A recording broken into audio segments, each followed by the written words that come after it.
Hey guys, tonight we're slipping into the grimy, bone-chilling life of a medieval beggar, where every day is a gamble with hunger, cold, and the occasional rotten turnip lobbed your way. Picture yourself standing in a muddy street, the air thick with the stench of sewage and unwashed bodies, your stomach growling louder than a tavern brawl. It's the kind of world where a crust of bread feels like winning the lottery, and you probably won't survive this without some serious grit, or a miracle. So, before you get comfortable, take a moment to like the video and subscribe, but only if you genuinely enjoy what I do here. Drop a comment with your location and local time. I'd love to know who's drifting off with us tonight. Now, dim the lights, maybe cover with blanket for that soft background hum, and let's ease into tonight's journey together. You stand in the heart of a medieval village, circa 1350, where the world feels like it's been dipped in mud and despair. Your bare feet sink into the cold, slimy street, a mix of dirt, animal dung, and who knows what else. The air is heavy, carrying the sour tang of rotting vegetables and smoke from nearby hearths. Around you, the village hums with life. Merchants haggling, children darting through alleys, a blacksmith's hammer clanging, but none of it's for you. You're invisible, or worse, a nuisance. Your stomach twists, empty as a church coffer after a bad harvest. You've got no coin, no trade, no family to lean on. You're a beggar, one of thousands in this era, scraping by on the edges of a society that barely tolerates you. This is no fairy tale Middle Ages with gallant knights and gleaming castles. Historians note that roughly 20% of Europe's population in the 14th century lived in abject poverty, many reduced to begging as feudal systems squeezed small farmers off their land. You're one of them, maybe a former peasant whose crops failed or a laborer crippled by injury. Now you're here, clutching a stick for balance, your clothes little more than rags stitched with hope. The quirky truth? Some beggars carried clappers, wooden noisemakers to signal their presence. Think of it as the medieval equivalent of a sad jingle. Historians still argue whether these clappers were for sympathy or to warn people of potential disease. Either way, you've got no clapper, just your hoarse voice and a prayer. You shuffle toward the village square, where the market's in full swing. A woman with a basket of eggs glares as you pass, muttering about filthy idlers. You bite back a retort, pride's a luxury you can't afford. The square is a riot of color and noise. Red apples piled high, wool cloaks flapping in the breeze, a juggler tossing knives for a crowd. Your mouth waters at the sight of a baker's stall, loaves stacked like gold bars. You could try begging here, but the competition's fierce. Other beggars, some with twisted limbs or fake sores painted on for pity, jostle for prime spots. You smirk, guess even misery's a hustle. The cold seeps into your bones, and you pull your threadbare cloak tighter.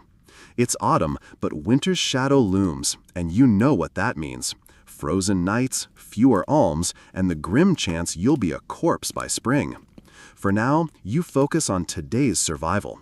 You spot a tavern across the square, its door swinging open as a drunk stumbles out.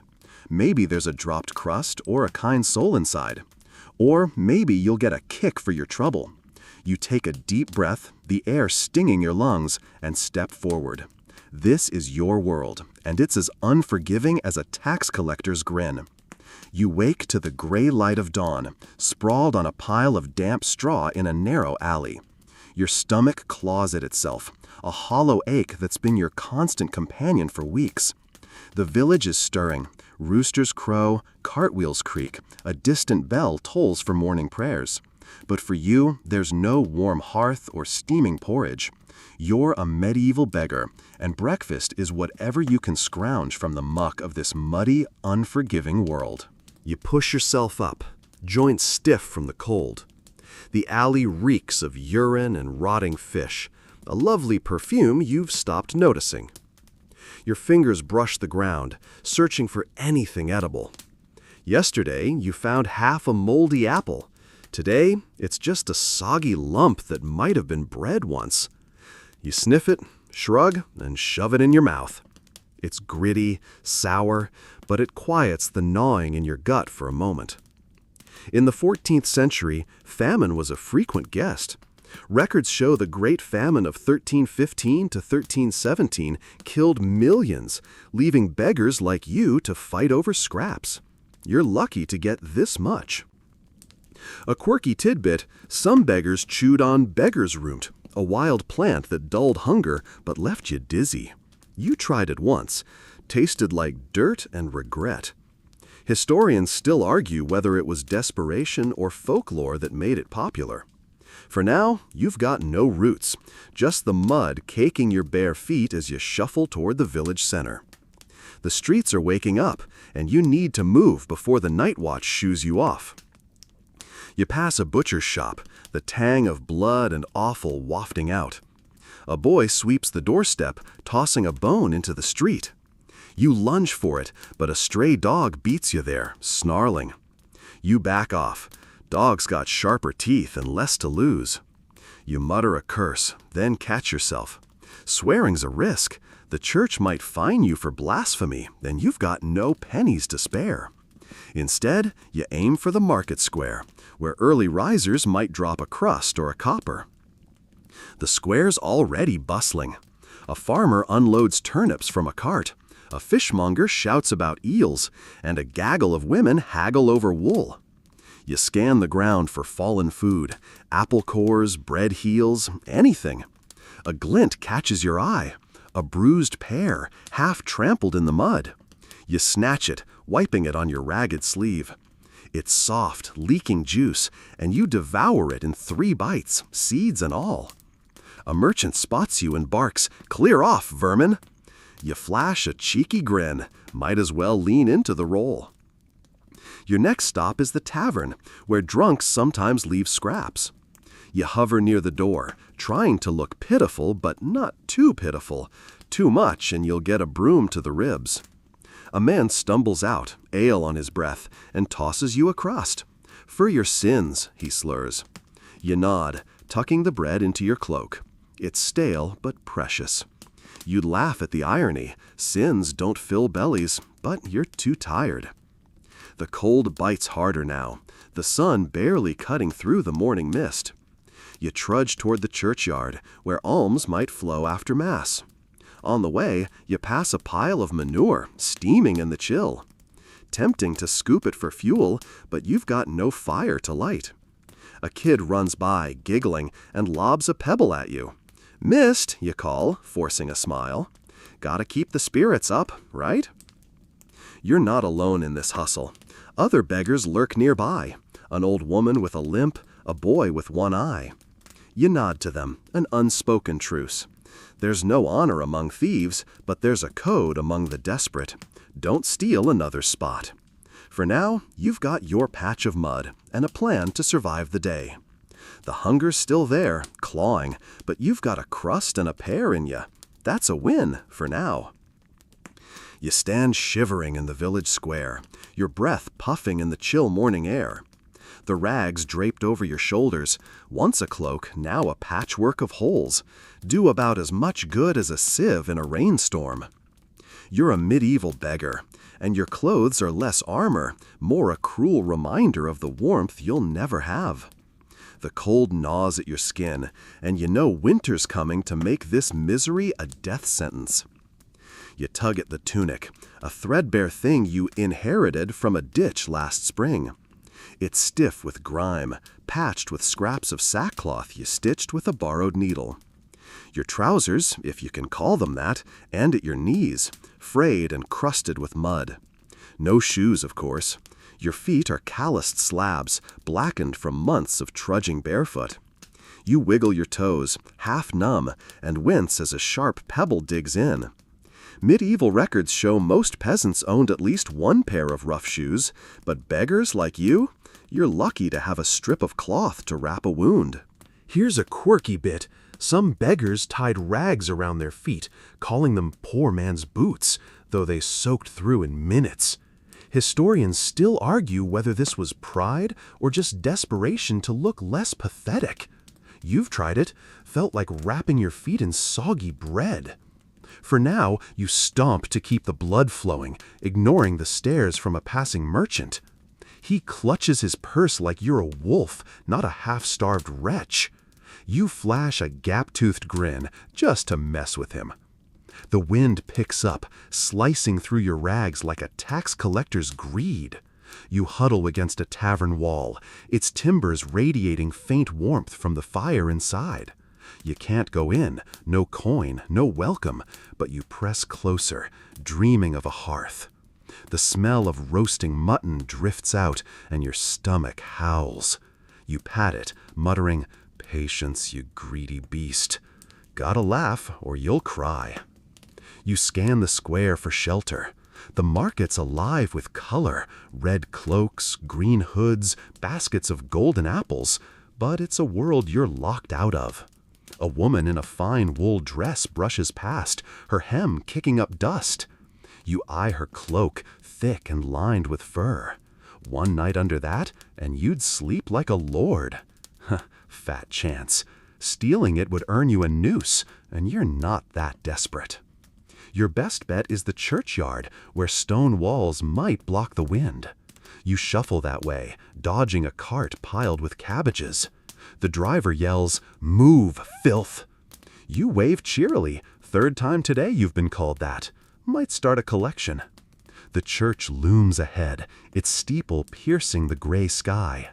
You slip into its shadow, finding a corner where the wall traps a sliver of warmth. You curl up, tucking your arms under your rags.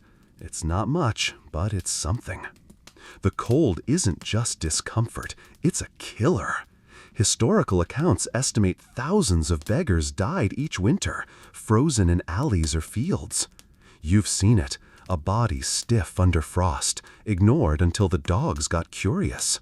You shudder, not just from the chill. To stay warm, you've tried everything, stuffing straw under your tunic, sleeping near dung heaps for their faint heat. Once, you even hugged a pig for warmth. Smelled awful, but you survived the night. You chuckle, imagining telling that tale to a posh pilgrim. A bell rings, signaling midday prayers. You perk up. After Mass, some folk might toss a coin or a heel of bread. You adjust your rags, trying to look pitiable but not diseased. It's a fine line. A nun passes, her robes crisp and clean. She doesn't look at you, but you call out, "God bless your kindness." She pauses, then drops a small cloth into your lap. It's no blanket, just a scrap, but you clutch it like gold. Maybe you'll use it to patch your tunic, or trade it for a turnip. For now, it's a shield against the cold, and you'll take any victory you can get. You crouch in the shadow of the village church, the scrap of cloth from that nun tucked into your rags. The bell's last toll still hums in the air, but your focus is on survival, not salvation. As a medieval beggar, you've learned the hard way that begging isn't just pleading, it's a game with rules sharper than a bailiff's whip. The town's laws are stacked against you, and one wrong move could land you in stocks or worse. You shift your weight, scanning the churchyard for opportunities. The crowd's thinning as worshippers head to market or hearth, but a few linger, their purses tempting as forbidden fruit. You know better than to push your luck. Medieval towns enforced strict ordinances against begging. Historical records from 14th century England show vagrancy laws that branded able-bodied beggars as criminals. If you're caught loitering too long or begging too boldly, the sheriff's men might drag you to the pillory. You've seen it, a man locked in wooden stocks, pelted with rotten eggs while kids jeer. Not your idea of a good day. Here's a quirky tidbit. Some towns issued beggars' badges, tin tokens that marked you as a licensed pauper. Without one, you were fair game for punishment. Historians still argue whether these badges helped beggars or just made them easier to control. You've got no badge. Either you never qualified or you lost it in a ditch. Either way, you're an outlaw in rags, and the law's not your friend. You spot a plump merchant adjusting his cloak, coins jingling in his pouch. Your stomach growls, but you hesitate. call out and he might toss a penny, or he might summon the watch. You settle for a pitiful cough, loud enough to catch his ear. He glances over, lip curling like he smelled bad cheese. "Work for your bread, leech," he snaps, striding off. You mutter, "Love you too," under your breath. Gotta keep the sarcasm sharp. It's warmer than your cloak. The village has other rules you've memorized, like a monk's prayers. Beg only in daylight. Night time's for thieves, and you don't want that label. Stay clear of the Lord's manor. His guards don't ask questions before swinging. And never, ever beg near the guild hall, where craftsmen guard their status like dragons hoard gold. You learned that one the hard way. A cooper once chased you off with a mallet, shouting about idle vermin. You winked as you ran, just to rile him up. Small victories. You shuffle toward the market square, where the rules loosen, but the stakes don't. The crowd's thicker here, a swirl of colors and smells. Fresh bread, smoked fish, sweat. You weave through, keeping your head low. A woman drops a carrot, and you snatch it before a pig can. It's dirt-crusted, but crisp, and you gnaw it like a king's feast. A nearby baker glares, hand on a broom. You flash a grin. Third time today you've dodged a swin. The law's not just about where you beg, it's about who you are. The church preaches charity, but townsfolk cherry-pick their pity. Cripples and widows get nods, young drifters like you get scorn. You've thought about faking a limp or smearing ash to look older, but pride or stubbornness stops you. Besides, you've heard of beggars caught faking sores, whipped through the streets as frauds. You'd rather keep your skin intact. A shout breaks your thoughts. Two of the sheriff's men stride through the square, their cudgels swinging. Your heart skips. They're checking for vagrants. You slip behind a cart, pretending to inspect a cabbage. One guard eyes you, but a drunk stumbles into his path, and they move on. You exhale, clutching your carrot. The law's a hungry wolf, and you're no match for its teeth. For now, you've got a corner by the tavern to work. You settle there, practicing your plea. Soft voice, downcast eyes, a hint of tremble. A woman passes, her basket heavy with apples. "Spare a coin for a soul in need," you murmur. She pauses, then drops a bruised apple into your lap. It's not coin, but it's something. You nod thanks, already planning your next move. The rules are brutal, but you're still in the game. You hunker down in the bustling market square, the bruised apple from that kind woman clutched in your grimy hand. The air hums with shouts of hawkers, the clink of coins, and the squeal of a pig dodging a butcher's grasp. You're a medieval beggar, and this square is your battlefield, where you plead, dodge, and pray for another day. But the merchant's scorn stings sharper than the autumn wind, and every step feels like a dance with rejection. You take a bite of the apple, its tart juice a fleeting joy. The market's a feast for the eyes, but a famine for your belly. Stalls brim with golden loaves, glistening fish, and wheels of cheese you'd trade a finger for. You shuffle closer to a baker's stand, where a woman with flour-dusted hands stacks rye bread.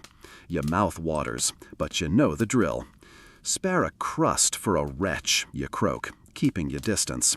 She snorts, waving you off like a fly. You tip an imaginary hat. Might as well keep it classy.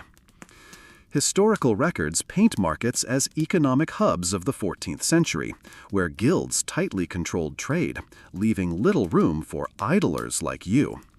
Beggars were seen as leeches, draining the town's wealth. You've heard worse.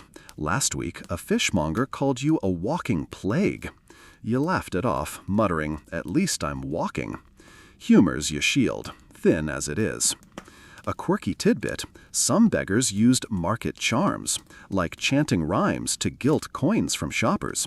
You tried it once, got a turnip and a black eye. Historians still argue whether these chants were clever or just desperate noise. You weave through the crowd, dodging elbows and glares. A cloth merchant, his stall draped in vibrant blues, eyes you like you're a stain on his wares. You pause, tempted to beg, but his apprentice is already reaching for a stick. You move on, muttering, "Nice hospitality." The square's no charity hall. Everyone's here to buy, sell, or steal a deal, and you're just collateral damage. You spot another beggar, an old man with a twisted foot, raking in pity by the fountain. He's got the act down, quivering lip, outstretched palm. You're half jealous, half impressed. Your next try is a fruit seller, her basket's overflowing with pears and plums. You lean in, voice soft. "A coin or a bite, for God's mercy?" She hesitates, then tosses you a plum so soft it's practically jam. "Don't come back," she snaps. You nod, retreating to a corner to savor the prize. It's mushy but sweet, and you lick the juice from your fingers. Small wins, right? You joke about opening a fruit stand, but who'd buy from a beggar? The crowd shifts, and you catch a whiff of roasted chestnuts from a vendor's brazier. Your stomach twists, reminding you that one plum won't cut it. You edge closer, but the vendor's already glaring. "Touch my wares and you'll lose a hand," he barks. You raise your palms, backing off. Theft's tempting, but the punishment's brutal. Lose a hand, and you're begging with stumps. You've seen it. A one-handed beggar by the church, ignored because he can't clap for attention. You shudder, clutching your plum pit like a talisman. A group of apprentices struts by, laughing, one tossing a pebble that pings your shin. "Dance, beggar," he jeers. You wink, twirling your stick like a jester. "Pay me first, lad."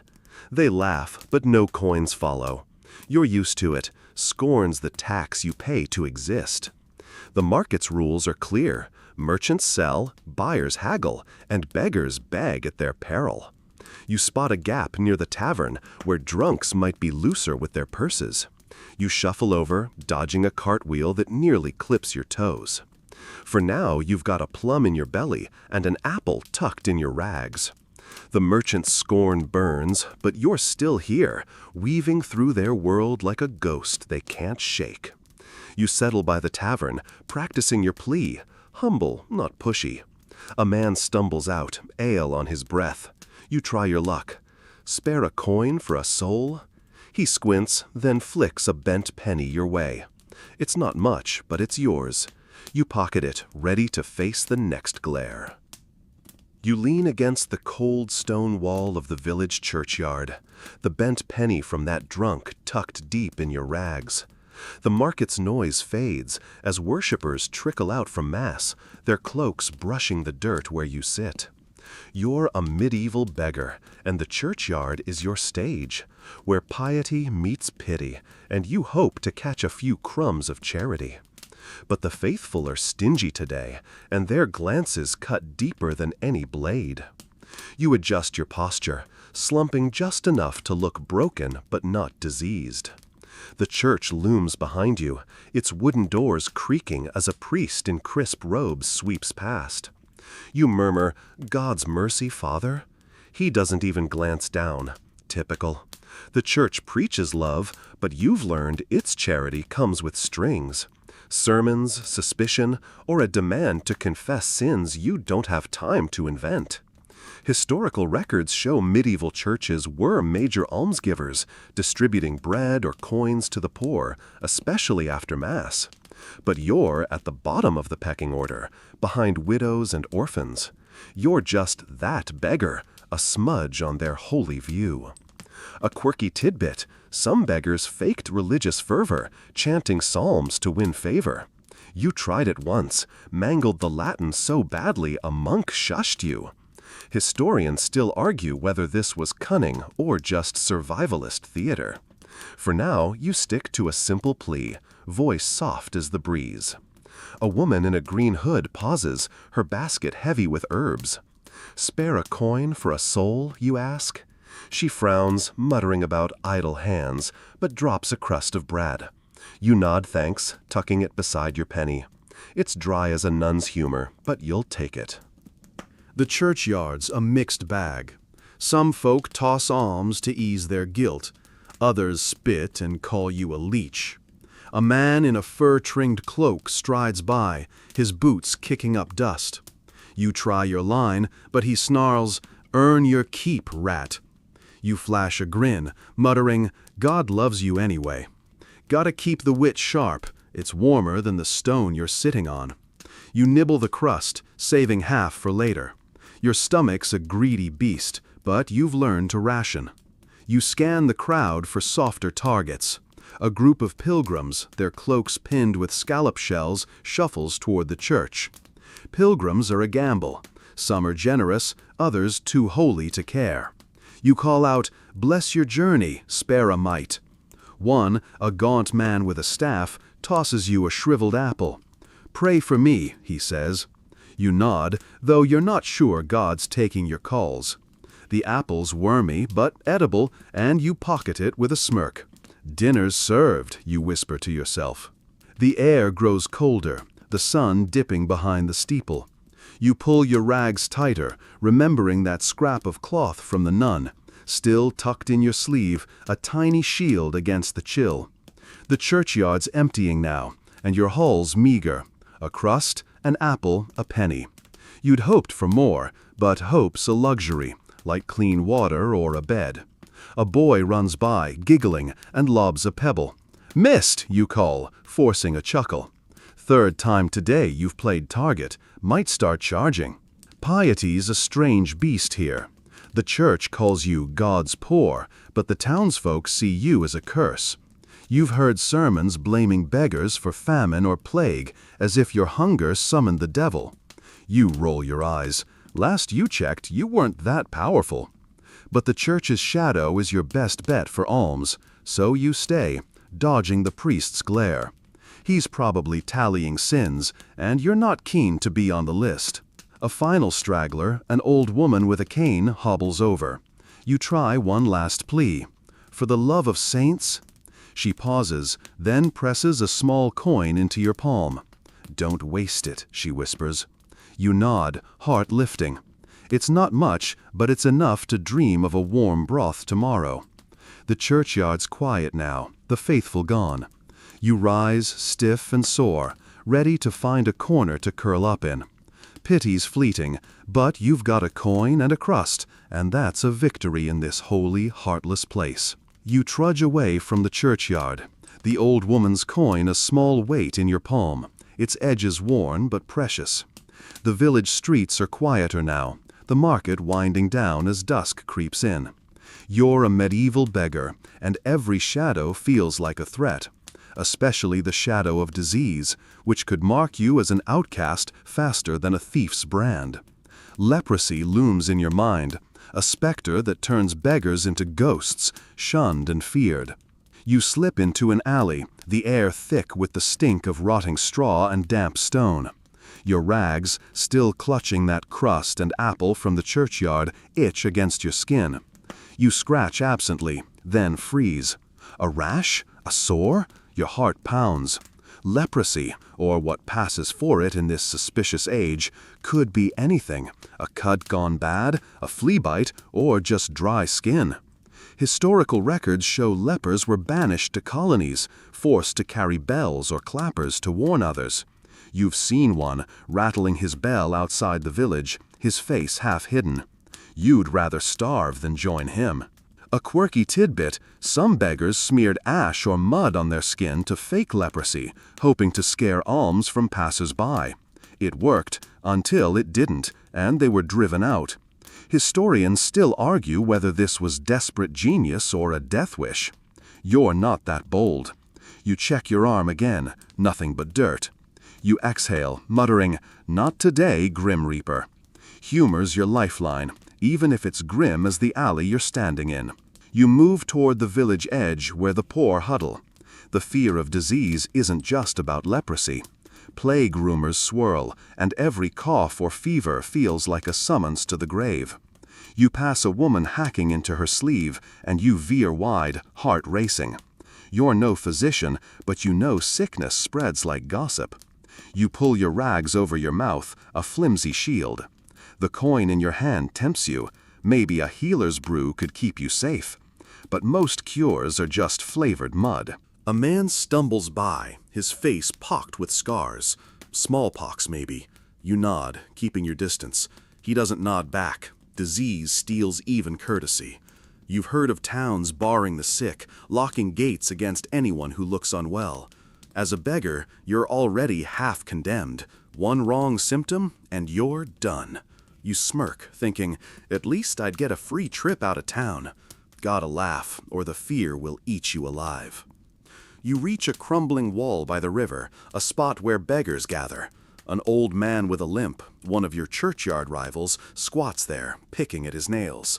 Heard they found a leper in the next village, he mutters. You shrug, hiding your unease. Heard they found a dragon, too, he chuckles, but his eyes are wary. Disease is no joke. It's a sentence. You settle nearby, keeping space between you. Trust is scarce when survival's on the line.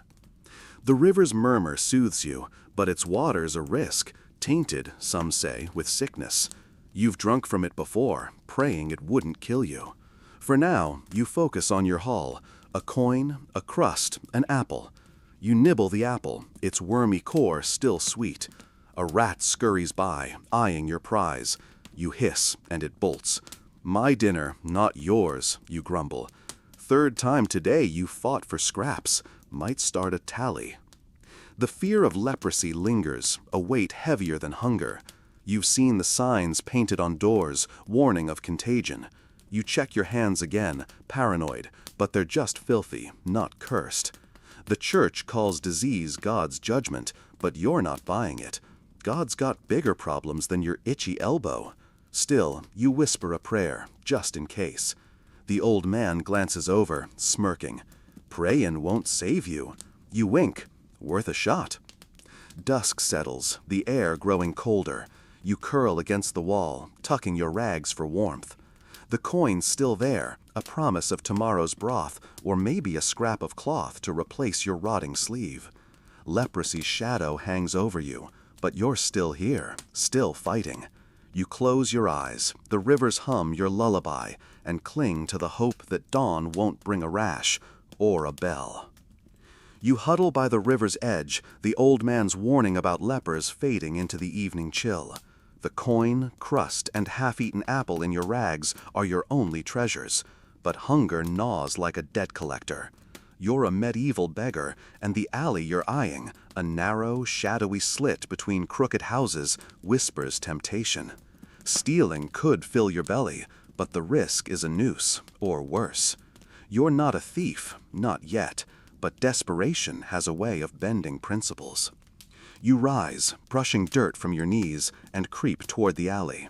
It's a known haunt for thieves, where the desperate and the damned trade whispers and stolen goods. The air here is sour, thick with the stench of rotting cabbage and mistrust. You pause, heart thudding. Historical records show medieval theft was harshly punished, hands chopped, ears cropped, or a public flogging if you were lucky. Beggars caught stealing were often branded, a hot iron searing a mark that screamed outcast. You touch your cheek, imagining the burn. Not today. A quirky tidbit, some thieves used cant, a secret slang, to plan heists right under the watch's nose. You've overheard it, words like prig for steal, or cull for victim. Historians still argue whether cant was widespread or just tavern gossip. You don't speak it, but you know the alley's code. Keep your mouth shut and your eyes open. A figure moves in the shadows, a lanky youth with a sack slung over his shoulder. He nods, sizing you up. You nod back, playing it cool, but your stomach's doing flips. You're here to weigh your options, not commit. The market's closed, but a baker's shop nearby often leaves scraps in the yard. Crusts, burnt loaves, maybe a dropped oatcake. You could borrow one, call it salvage, not theft. You smirk, muttering, God helps those who help themselves, right? Humor's your armor, even when it's flimsier than your tunic. You creep closer to the shop, sticking to the alley's edge. A dog barks, and you freeze, pulse racing. Just a stray, not the watch. You exhale, cursing your nerves.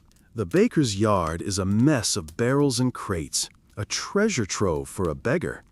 You spot a crust on the ground, half covered in dirt.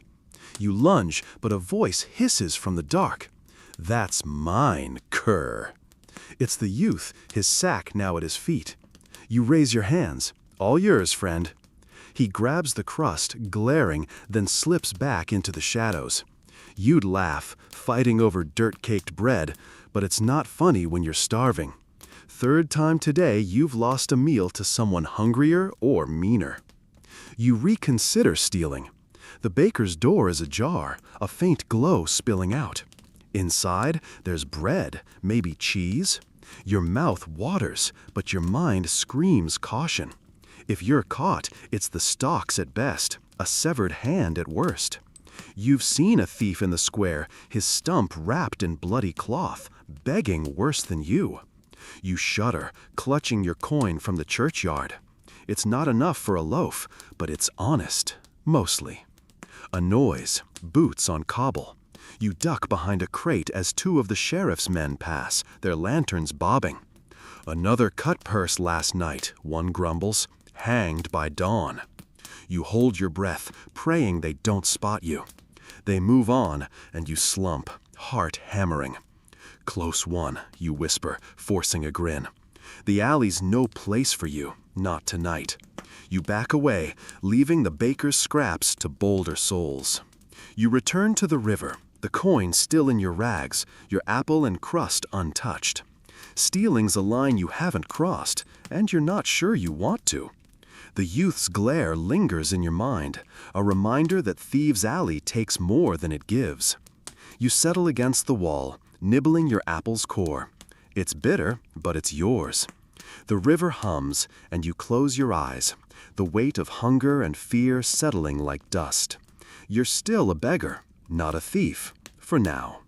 You slump against the riverbank's crumbling wall, the coin and crust still safe in your rags, the apple now just a memory. The alley's temptation lingers, but you're back in your familiar misery, where the night's freezing grip is your next foe.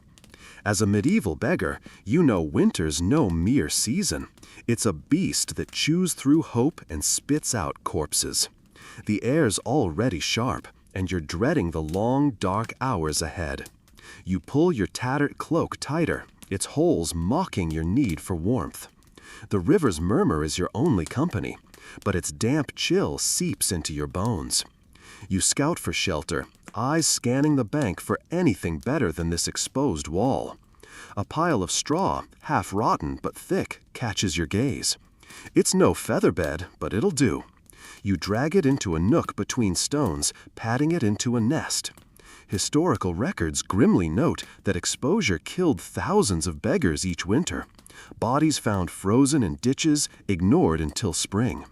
You're not keen to join them. A quirky tidbit. Some beggars slept near tanneries, where vats of urine and dung gave off faint heat. You tried it once, smelled like a demon's armpit, but kept you alive. Historians still argue whether this was ingenuity or just survival's grim math. No tannery here, so straw's your palace tonight. You burrow in, the stalks prickling but insulating. "Fit for a king," you mutter, smirking. "Gotta keep the jokes coming, or the cold will win." The sky's a bruise, stars hidden by clouds. You tuck your hands under your armpits, curling tight. The coin presses against your ribs, a promise of tomorrow's broth, if you make it. Your crust is tempting, but you save it. Hunger's bad, but freezing's worse, and you'll need strength come dawn. A rat scurries by, eyeing your straw. You hiss, and it bolts. "My castle, not yours," you grumble. "Third time today you've played gatekeeper to vermin. Might carve a crown for yourself." The cold's relentless, creeping through your rags like a thief you can't dodge. You think of the churchyard, where stone walls might have blocked the wind, but it's too far now. Besides, the priest's men clear loiterers after dark. You've seen beggars whipped for sleeping on holy ground. One lash for every saint they offended. You shiver, not just from the chill. The church loves its rules more than its poor, and you're too tired to test them. You try to distract yourself, humming a tavern tune you overheard last week. It's off-key, but it warms your spirit, if not your toes. You picture a fire, crackling and golden, the kind you've only glimpsed through tavern windows. Once, you sneaked close to a blacksmith's forge, soaking in its heat until the smith chased you off with a bellow. "Miss ya, old man," you chuckle, the memory of fleeting spark. You'd trade your coin for a flame right now, but fire's a lord's luxury. A gust rattles the straw, and you curse under your breath. You stuff more stalks into your cloak, a trick you learned from another beggar, one who didn't survive last winter. His body, stiff under snow, haunts you. You shake it off, focusing on the present. The river's too cold to wash in, but you splash a handful on your face, the shock keeping you alert. You'd laugh at your own stubbornness, but your teeth are chattering too hard. Distant dogs bark, and you tense, listening for the sheriff's men. Night patrols are rare but brutal. Vagrants caught sleeping in the open get a cudgel's kiss. You huddle deeper, praying the dark hides you. The straw smells of mold, but it's a blanket, and you're grateful. Your coin, crust, and stubborn will are all you've got. You close your eyes, the river's hum a faint lullaby. Winter's coming, but you're still breathing, still fighting. For now, that's enough to keep the cold at bay. You wake shivering in your straw nest by the river, the dawn's weak light barely warming the air. Your coin and crust, still tucked in your rags, are your lifeline. But the townsfolk's mixed bag of charity and contempt awaits you. You're a medieval beggar, and every day is a tightrope walk between alms and animosity. The village is stirring, smoke curls from chimneys, cartwheels groan, but you're already on the move, chasing the faint hope of a kind soul's offering. You brush straw from your cloak and shuffle toward the market square, where early risers might spare a coin or scrap. Your stomach growls, loud as a tavern brawl, but you pat it, muttering, "Patience, you noisy beast." The square's waking up. A fishmonger unloads eels, a baker stacks loaves, their steam taunting you. You pick a spot near the fountain where foot traffic's heavy. Historical records show medieval charity was often a public act. Wealthy folk gave alms to flaunt piety, not just to help. You're banking on that pride today. A quirky tidbit, some beggars carried relics, like a saint's supposed finger bone, to gilt alms from the devout. You've got no relics, unless you count that wormy apple core from the churchyard. But you've got a decent, pitiful look. Historians still argue whether these props were scams or sincere desperation. You kneel, head bowed, and murmur, "Spare a coin for God's poor." A woman in a blue cloak pauses, her purse jingling. She tosses a halfpenny, muttering, "Pray for my soul." You nod, pocketing it beside your other coin. "2 coins," you whisper, "practically a lord now." Not everyone's so generous. A merchant, his tunic embroidered with silver thread, strides by. You try your plea, but he spits, "Leech, work like honest folk." You flash a grin, muttering, "God bless your charm." His glare could curdle milk, but you've heard worse. Last week, a tanner threw a boot at you. Missed, thankfully. You chuckle, thinking, "Third time this week I've dodged a projectile, Olympic beggar material." Humor's your shield, even when it's thinner than your rags. You shift to a new spot by the tavern where drunks might be looser with their coins. A man stumbles out, ale on his breath, and you call, "A mite for a wretch." He squints, then drops a crust, stale but thick. "Don't choke," he slurs. You tuck it with your other crust, your haul growing. Charity's a fickle beast. 1 gives, 10 curse. You've learned to read the crowd. Pious women, guilty pilgrims, or tipsy laborers are your best bets. Merchants and craftsmen, they'd rather kick you than share. The sun climbs, but the air stays sharp, biting through your cloak's holes. You think of that nun's cloth scrap from the churchyard, still stuffed in your sleeve. Maybe you'll trade it for a turnip later. For now, you focus on the square's rhythm. Haggling voices, clopping horses, the occasional child darting by. One kid, clutching a pear, stares at you. You wink, and he giggles, dropping the pear's core. You snatch it, nodding thanks. It's mushy but sweet, and you savor every bite. Contempt's as common as alms. A group of apprentices struts past, one jeering, "Smells like poverty over here." You call back, "Smells like bad ale on you." They laugh, but no coins follow. You're used to it, scorns the tax you pay to beg.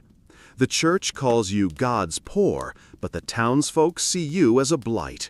You've heard whispers of laws to banish beggars, lock you in workhouses. You shudder, clutching your coins. Freedom's grim, but it's yours. A final mark. An old man with a cane, his cloak patched but clean. You try, "For the saints' love?" He pauses, then hands you a small oatcake. "Don't waste it," he says. You nod, heart lifting. It's not much, but it's a feast.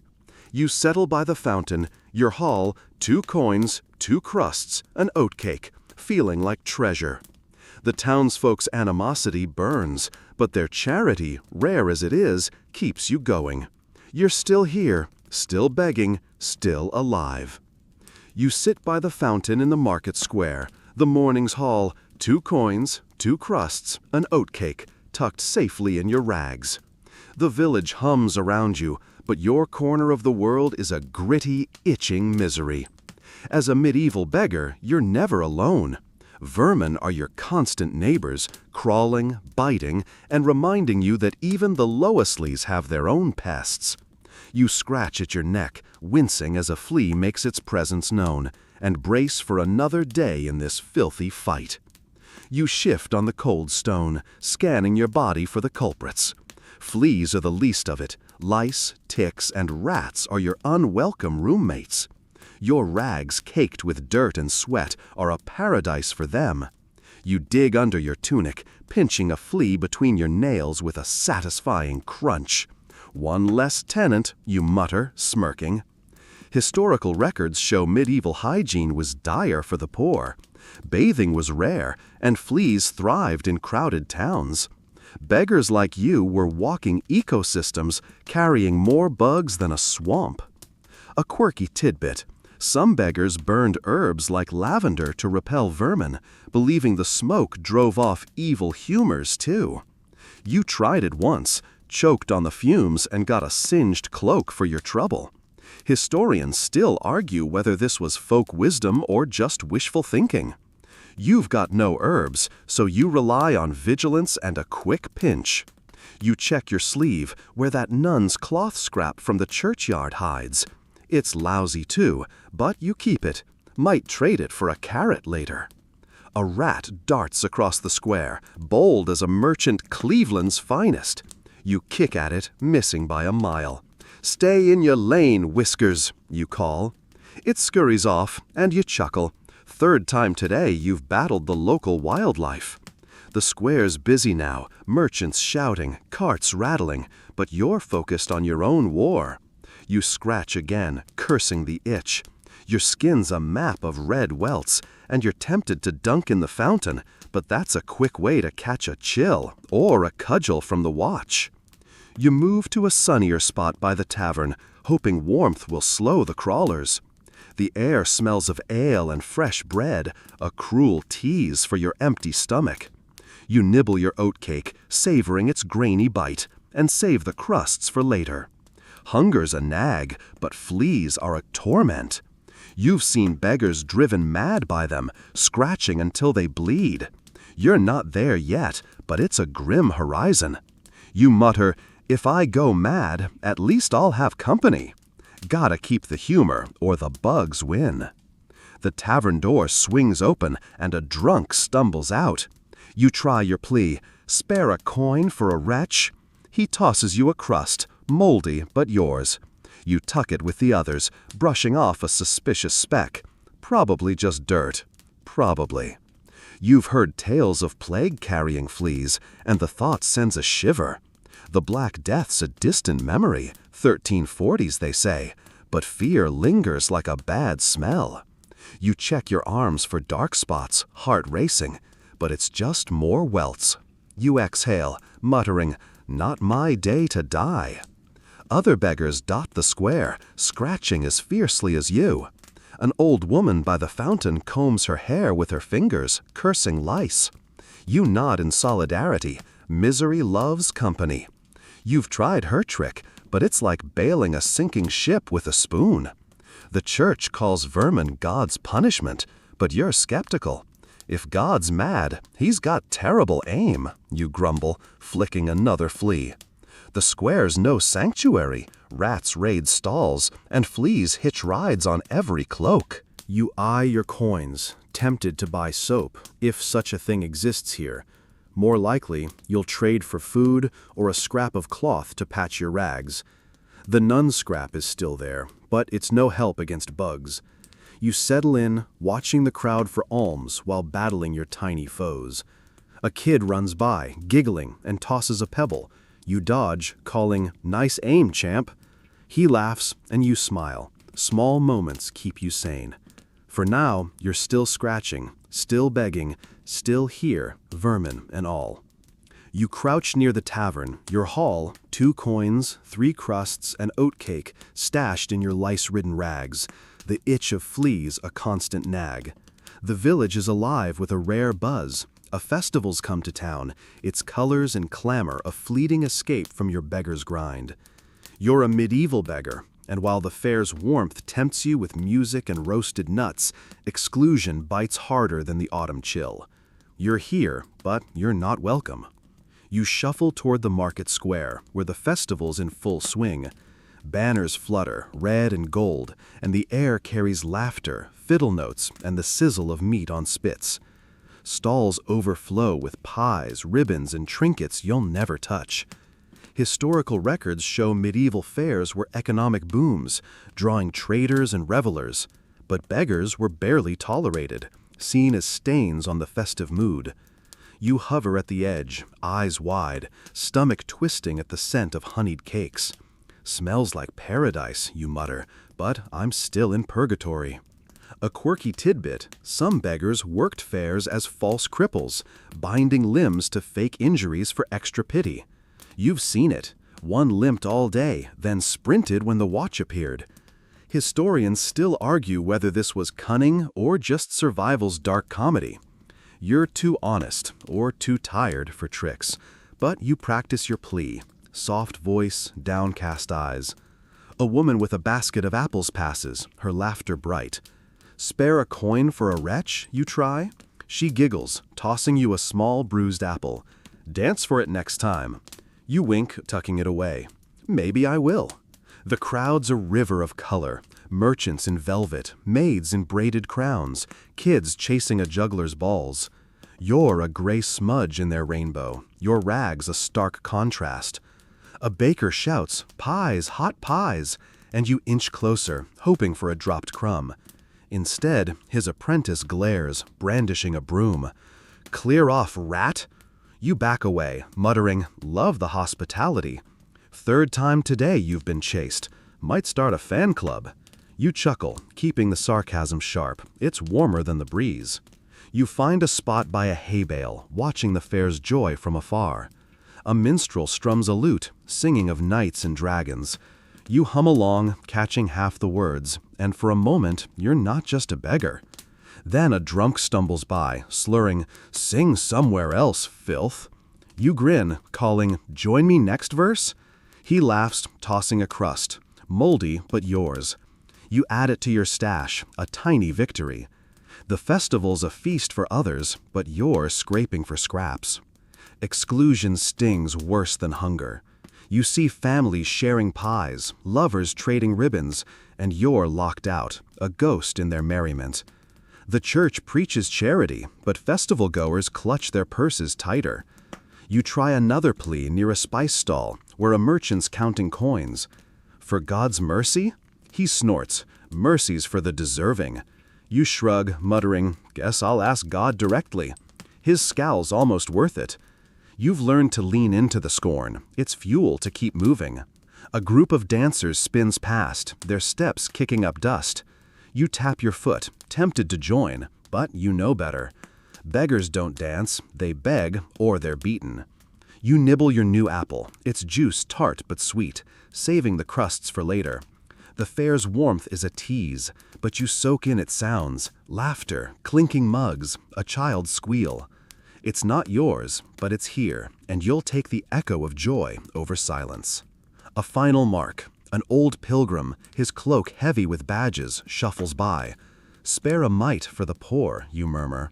He pauses, then drops a small coin, your third. "Bless you," he says. You nod, heart lifting. It's not a pie or a ribbon, but it's enough to dream of broth tomorrow. The fair's fading now, stalls closing, music slowing. You retreat to your riverbank nook, the festival's glow a memory. Exclusion hurts, but you've got an apple, a coin, and a spark of stubborn hope. You retreat from the festival's fading clamor. Your 3 coins, 4 crusts, and half-eaten apple nestled in your rags. The riverbank's quiet now, its damp chill seeping into your bones as you settle against the familiar wall. You're a medieval beggar, and the Lord's men, those armored brutes enforcing his will, are a menace you can't ignore. Their boots echo nearby, a reminder that your existence is a crime in their eyes, and you're cowering to avoid their cruel attention. You pull your cloak tighter, the holes mocking your need for warmth, and listen. The clank of mail and a horse's snort cut through the dusk. You peek around the wall, spotting 2 of the Lord's men patrolling the village's edge. Their torches cast long shadows, and your heart races. Historical records show feudal lords relied on retainers to keep order, often targeting vagrants like you to prove their power. A beggar caught loitering could face a beating, or worse, banishment to starve beyond the village walls. A quirky tidbit, some lords marked their men with badges shaped like wolves or hawks, symbols meant to terrify. You've seen one, a snarling wolf pinned to a guard's cloak, glinting like a warning. Historians still argue whether these badges boosted morale or just fed egos. You don't care, you just want them gone. You huddle lower, muttering, "Keep walkin', tin cans." Humor's your shield, even when it's shakier than your knees. The men pause, one laughing as he kicks a stone into the river. You hold your breath, praying they don't turn your way. You've seen their justice. A beggar whipped for sleeping near the manor, his back raw as butcher's meat. You clutch your coins, their weight a faint comfort. If they catch you, they'll take everything. Coins, crusts, maybe your stick for good measure. You smirk, thinking, good luck fencing an apple core. Gotta keep the wit sharp, or fear will choke you.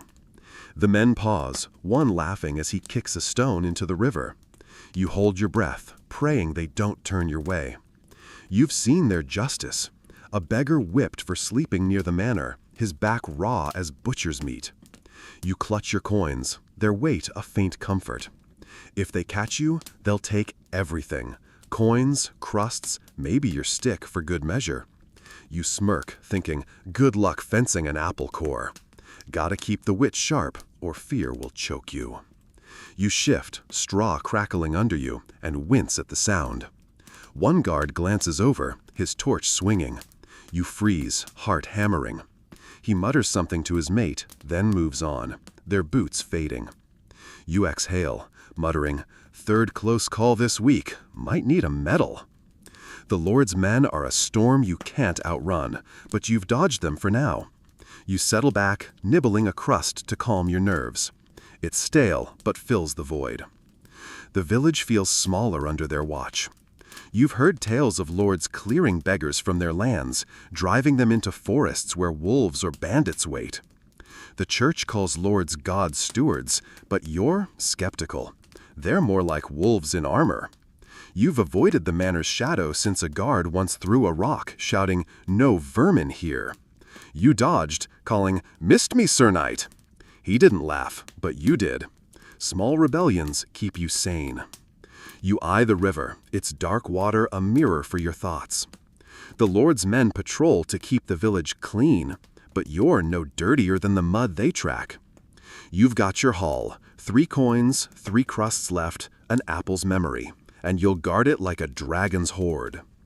Temptation tugs. You could move to another village, but rumors say lords everywhere hunt vagrants. Better the devil you know, right? You chuckle, imagining a beggar's travel guide. Avoid nights, seek crumbs. A distant shout makes you tense, but it's just a drunk, not the watch. You relax, checking your rags for your nun's cloth scrap from the churchyard. Still there, lousy, but yours. Maybe you'll trade it for a turnip tomorrow, if the Lord's men don't spot you first. You curl tighter, the river's hum a faint comfort. Their menace lingers, a weight heavier than hunger, but you're still here, still free. You close your eyes, the coins faint jingle your lullaby, and pray dawn doesn't bring those boots back. You wake stiff and shivering by the riverbank, the dawn's gray light barely cutting the fog. Your haul, 3 coins, 3 crusts, and that nun's cloth scrap, clings to your rags.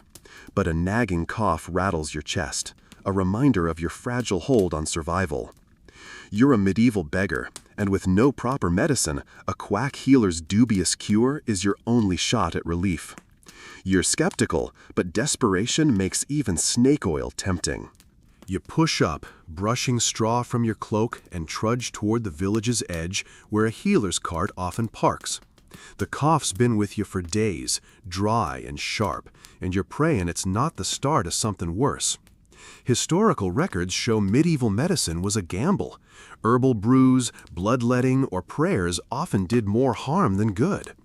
Beggars like you rarely saw proper physicians.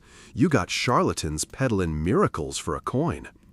You clutch your 3 coins, wondering if one's enough to buy hope. A quirky tidbit, some healers sold unicorn horn powder, usually ground bone or chalk, to cure everything from coughs to curses. You've heard the pitch, laughed, and kept walking. Historians still argue whether buyers believed it or just wanted to feel fancy. You spot the healer's cart now, draped in faded red cloth, parked near a cluster of hovels. The healer, a wiry man with a patchy beard, stirs a pot that smells of mint and misery. You shuffle closer, coughing loudly to get his attention. "Got a cure for that hack?" you croak, keeping your distance. He squints, sizing you up like a butcher eyes a lean pig. "Penny for a draft," he says, holding up a murky vial. You hesitate. Your coins are for broth or a turnip, not this swamp juice. But the cough's worsening, and you've seen beggars die from less. "Make it quick," you mutter, tossing him a coin. He hands you the vial, smirking. "Drink deep and thank the saints." You sniff it. Smells like a wet dog. "Cheers," you grumble, downing it. It burns, tasting of herbs and regret. Gotta laugh, or you'll gag. You retreat to a nearby wall, waiting to feel something. The healer's already pitching to a limpin' woman, promising her vitality. You roll your eyes, muttering, "Vitality's overrated when you're starving." The village hums, carts rattle, a rooster crows, but you're focused on your chest. Is the cough easing? Hard to tell. You nibble a crust, saving the others, and think of that festival's warmth from yesterday. No fiddles or pies today, just you and this dubious brew. The risk isn't just wasted coin. You've heard of cures that kill, arsenic-laced tonics, or brews so foul they twist your guts. A beggar you knew drank one, doubled over, and was gone by nightfall. You shudder, checking your pulse. Still ticking. "Third time this week I've dodged death," you chuckle, forcing the fear down. The healer's cart is a last resort, but you're out of options. The church offers prayers, not medicine, and the Lord's men, those wolf-badged brutes from last night, care more about order than your cough. You cough again, softer now, or maybe that's wishful thinking. The healer's long gone, his cart creaking toward the next village. You hope he's not selling plague in a bottle. You've got 2 coins left, 3 crusts, and that cloth scrap. Still lousy, but you're too stubborn to toss it. Maybe it's your lucky charm, like those fake relics from the festival. You smirk, imagining a saint's blessing in its threads. keep me coughin', not dyin', you whisper, half prayin'. A kid runs by, kickin' a stum that nearly clips ya. Watch it, champ, you call, grinnin'. He laughs, dartin' off. The village's rhythm pulls you back, merchants shouting, a dog barkin'. You rise, slow and sore, the cough still lurkin', but not ragin'. The healer's cure might be bunk, but you're standin', and that's a win. You head toward the market, hopin' for alms to replace your spent coin. The quack's brew is a bitter memory, but survival's sweeter, for now. You shuffle away from the healer's cart, the bitter taste of his dubious brew lingerin' on your tongue. Your 2 coins and 3 crusts still safe in your rags. The village hums with morning life, but a new shadow creeps into your thoughts. Whispers of plague, a word that turns your nagging cough into a death knell. You're a medieval beggar, and rumors of a deadly sickness spreading fast are as dangerous as the disease itself, seed in panic in a world already cruel to you. You head toward the market square, hoping to trade a crust for news or alms, but the air feels heavier today. Your cough, though softer after the healer's vial, keeps you on edge. You pass a group of women by a well, their voices low. Heard it's in the next town, one says, fever and black sores. Your heart skips. The Black Death ravaged Europe decades ago, 1347 to 1351, historians note, killing millions.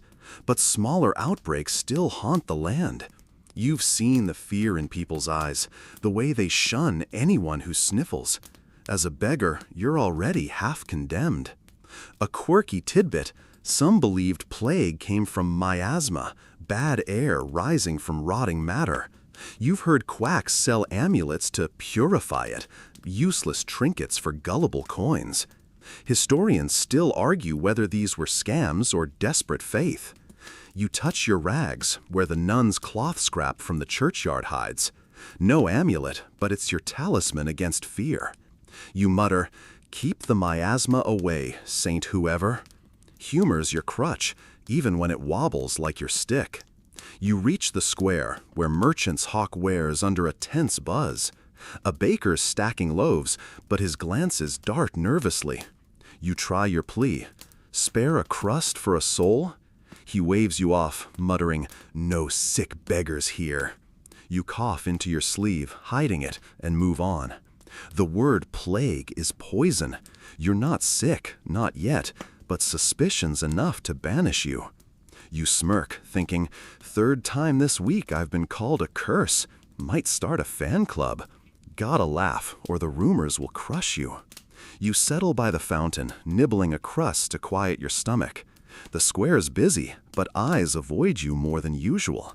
A man with a cart of turnips crosses himself as he passes, like you're a walking pox. You wink, calling, God's got my number, not yours. He hurries off, and you chuckle, but it's hollow. Plague rumors make everyone a judge, and beggars are guilty by default. You check your arms for sores, nothing but flea bites and dirt. Still, you pull your cloak tighter, hiding your cough. The church bell tolls, and you glance toward the steeple. Priests blame plague on sin, urging repentance, but you're too busy surviving to confess. You've heard of towns sealing gates, burning houses with the sick inside. If plague's here, you're done. No lordsmen, like those wolf-badged brutes from 2 nights ago, will save you. You clutch your coins, tempted to spend them on another healer's brew, but the last one was like drinking regret. Better to save them for food. A pilgrim shuffles by, his cloak heavy with badges. Heard anything? You ask, voice low. He shakes his head, whispering, pray and flee, that's all. You nod, pocketing his words. Fleeing's no option. You've nowhere to go, and other villages are just as harsh. You nibble another crust, saving the last for tonight. A rat darts past, and you hiss, spread your own plague whiskers. It bolts, and you grin. Small victories keep you sane. The rumors weigh heavier than hunger. You eye the crowd, searching for alms, but finding only fear. A woman drops a carrot, and you snatch it before a dog can. It's dirt-crusted, but yours, a shield against the emptiness.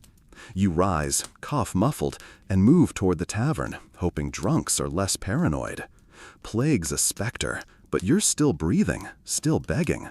Your coins jingle faintly, a reminder of tomorrow's hope, and you cling to it. Rumors be damned. You slip away from the market square, the carrot and 2 coins tucked in your rags, your last crust saved for later. The plague rumors still buzz in your ears, sharpening the edge of your cough, but you've got no time to dwell. You're a medieval beggar, and the river, your lifeline for water, is a tainted gift. Its murky flow, a gamble between thirst and poison. You trudge toward it, praying today's sip doesn't end you. The riverbank's quiet, the village's hum fading behind you. Your feet sink into the muddy shore, cold and slick, as you kneel by the water's edge. The surface is a dull gray, flecked with leaves and something you hope is just dirt.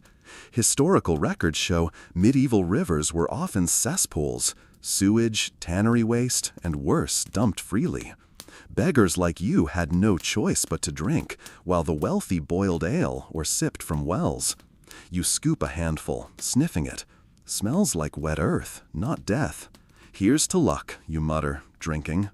It's gritty, but it soothes your parched throat. A quirky tidbit, some believed river water was purified by flowing over stones, a myth that kept people gulping filth. You've heard priests bless streams, claiming divine cleansing. Historians still argue whether this was faith or just denial. You're not picky. Water's water, and you're not dead yet. You splash your face, the shock waking you up, and check your reflection. Gaunt, filthy, but no black sores. You smirk, muttering, still a charmer. Humor's your lifeline, even when it's thinner than your rags. You settle on a rock, nibbling your carrot. It's tough, earthy, and you savor every bite, saving half for later. The river's hum calms you, but you're wary. You've seen bodies pulled from this water. Beggars, drunks, or worse, left to bloat. Plague rumors from the square make every ripple suspicious. You cough, softer now, but the fear lingers. Was that healer's brew from yesterday helping, or was it just flavored mud? You pat your 2 coins, tempted to find another quack, but you'd rather eat. A fisherman upstream casts a net, his catch meager. You call, "Spare a fish for a soul?"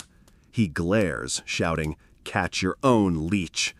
You grin, calling back, "Teach me, and I'm set." He ignores you, and you chuckle. 3rd time today you've been brushed off.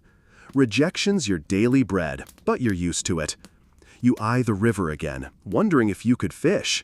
You tried once, with a stick and string, caught nothing but a scolding from a passing lordsman, like those wolf-badged brutes from 3 nights ago. The river's risks aren't just disease. You've heard of beggars drowning, too weak to fight the current. You're no swimmer. Your life's been mud, not water.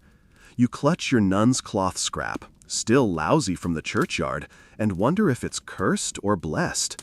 Maybe it's why you're still here, dodging plague and poison. You mutter, "Keep the river kind, saint whoever."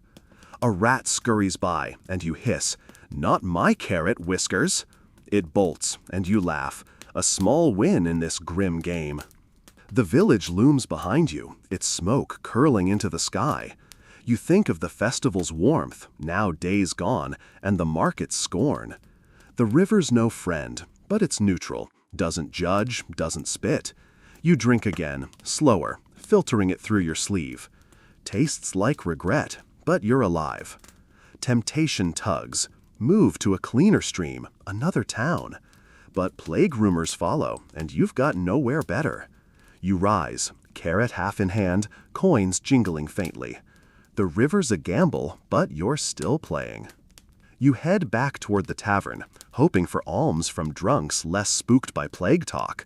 Your cough's quiet for now, the water settling your throat. You're not safe, never are, but you're stubborn, and that's enough. The river's tainted gift hasn't killed you yet, and you'll take that as a sign to keep going, one muddy step at a time. You trudge back from the river, the half carrot and 2 coins safe in your rags, the last crust still saved for tonight.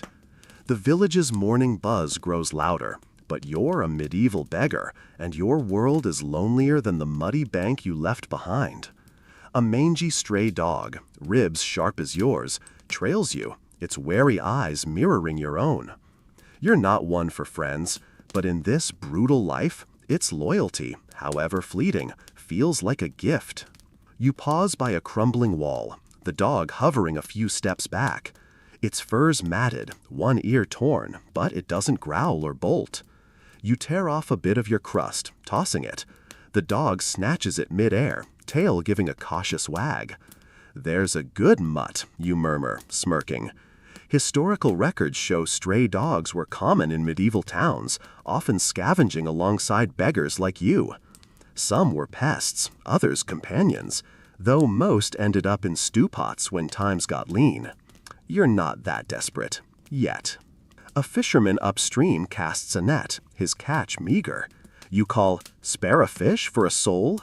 He glares, shouting, "Catch your own, leech!" You grin, calling back, "Teach me, and I'm set." He ignores you, and you chuckle. 3rd time today you've been brushed off. Rejection's your daily bread, but you're used to it. You eye the river again, wondering if you could fish.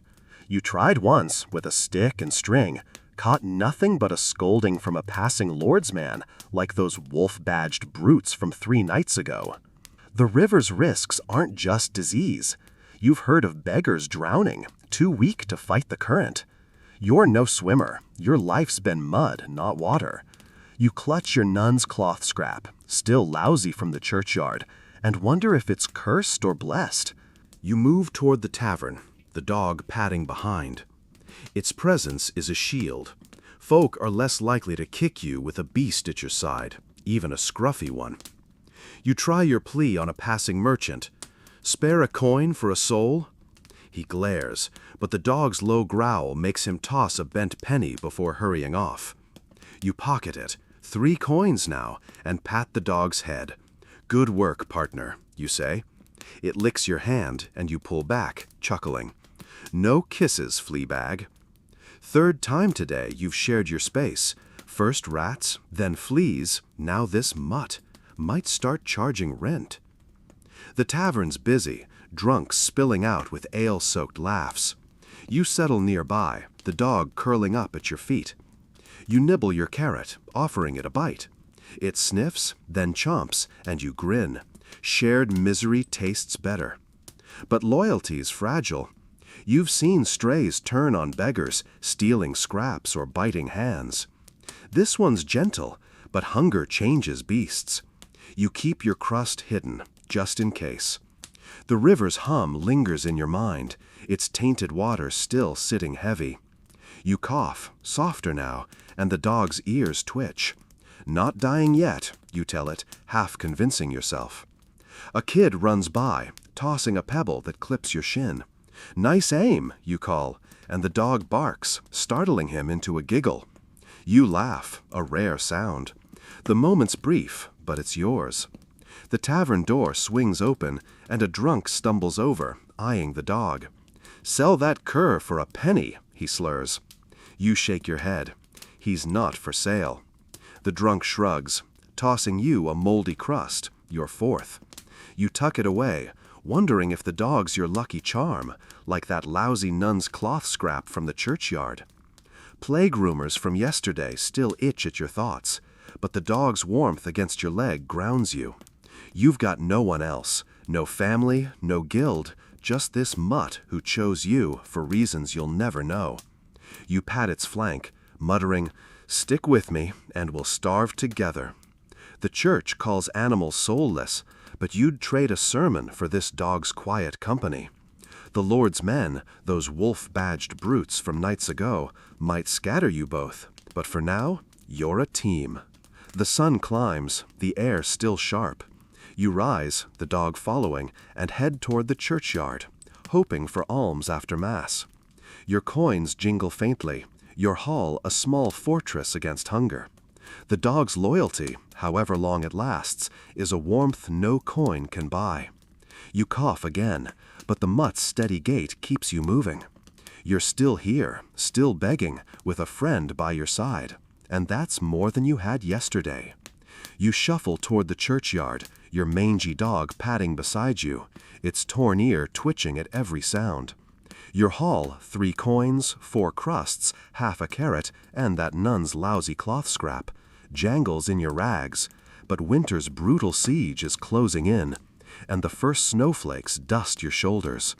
You're a medieval beggar, and the cold is a merciless foe, burying hopes under frost as you fight to survive another day. You pull your tattered cloak tighter, its holes letting the wind bite deep. The churchyard's still a trek, and the air's sharp enough to sting your lungs.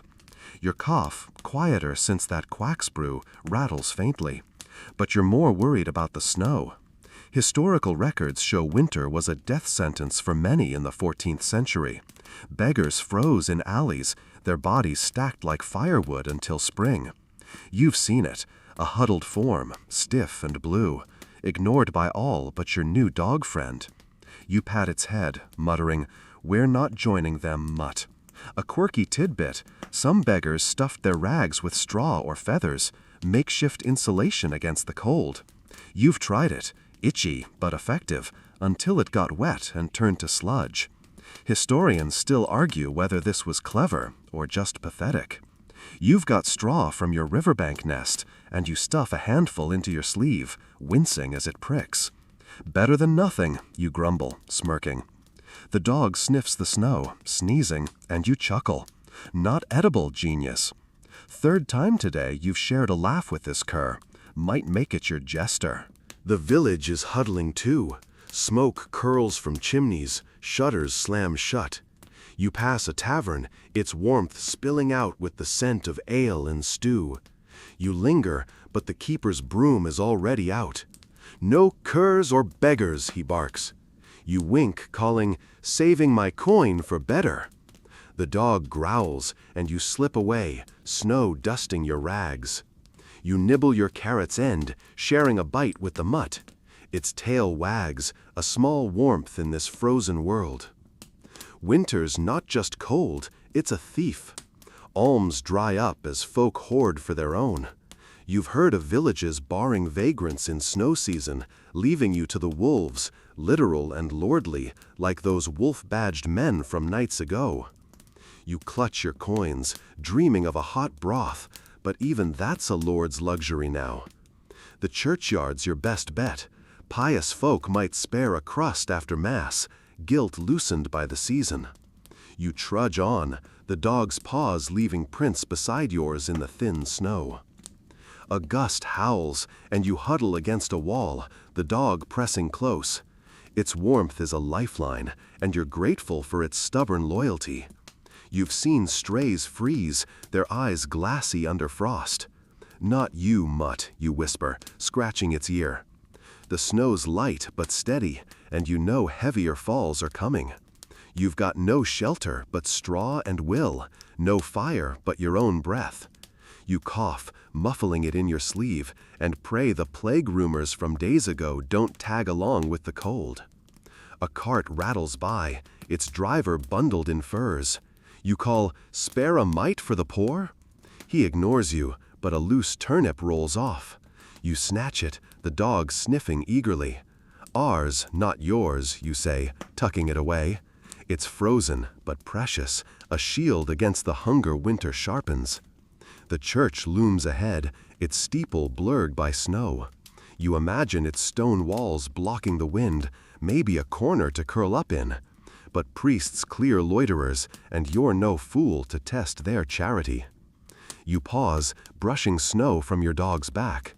Its eyes meet yours, trusting, and you feel a pang. Loyalty's rare, rarer than coins or crusts. You tear off a crust's edge, sharing it.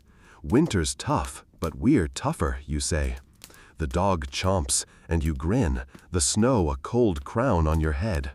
You're still here, still moving, with a friend and a turnip to your name. The churchyard waits, and you push on, winter's siege be damned. You reach the churchyard, snow dusting your rags and the mangy dog at your side. its breath puffing in the icy air. Your haul, 3 coins, 3 crusts, a turnip, and that nun's cloth scrap, feels heavier under winter's weight, but you're a medieval beggar, and pilgrims passing through the village offer a flicker of hope.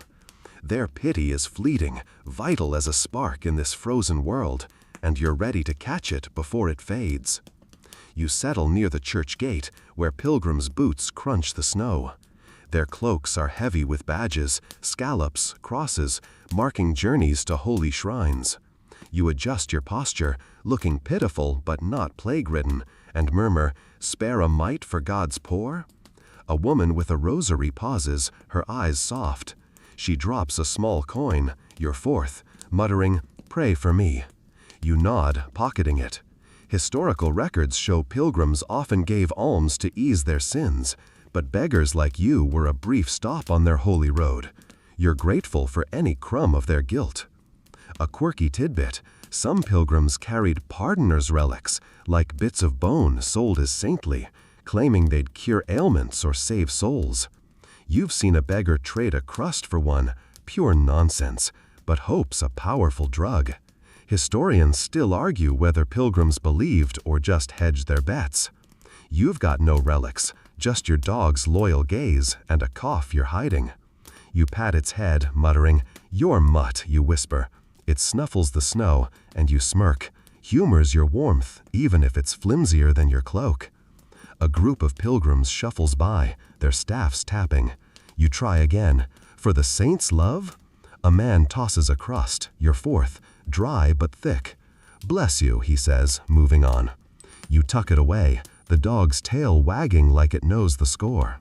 Pity's a fleeting guest. These travelers will forget you by the next village. You nibble your turnip, sharing a bite with the mutt. It chomps, and you chuckle. "Fine dining, eh? 3rd time today you've split your rations. Might need to teach this dog to beg." You reach the churchyard, snow dusting your rags and the mangy dog at your side, its breath puffing in the icy air. The churchyard's busy but cold, snow piling on the walls. Your cough's quiet, but plague rumors from days ago linger, making every glance suspicious. Pilgrims are kinder than locals, but they're not fools. One cough, and they'll scatter like sparrows. You pull your rags tighter, the nun's cloth scrap still itching in your sleeve. Maybe it's blessed, keeping you alive through river water and winter's bite. You mutter, "Work your magic, saint whoever." The dog leans against you, its warmth a shield against the frost. A pilgrim in a hooded cloak pauses, eyeing your dog. "Good beast," he says, dropping a shriveled pear. You nod thanks, tucking it with your crusts. "He's the boss," you say, and he smiles before vanishing into the crowd. The pear's soft, almost rotten, but it's yours. You've learned to savor these moments. Pilgrims come and go, their pity a tide that ebbs fast. The Lord's men, those wolf-badged brutes from nights ago, could sweep through and ruin it all. But for now, the churchyard's your haven. The snow falls harder, stinging your face. You huddle closer to the gate, the dog curling at your feet. You think of the festival's warmth, long gone, and the river's tainted flow. Pilgrims are a rare mercy, but they're not your salvation, just a pause in the grind. You check your coins, 4 now, a small fortune. Maybe you'll trade one for a broth to warm your bones, if the tavern keeper doesn't chase you off. A kid darts by, tossing a snowball that misses. "Nice try, champ," you call, grinning. The dog barks, and you laugh, a spark in the cold. The pilgrims thin out, their alms drying up as Mass ends. You rise, stiff and sore, the dog shaking snow from its fur. Your haul's grown, but winter's relentless, and pity's no match for hunger. You head toward the tavern, hoping drunks are as generous as holy travelers.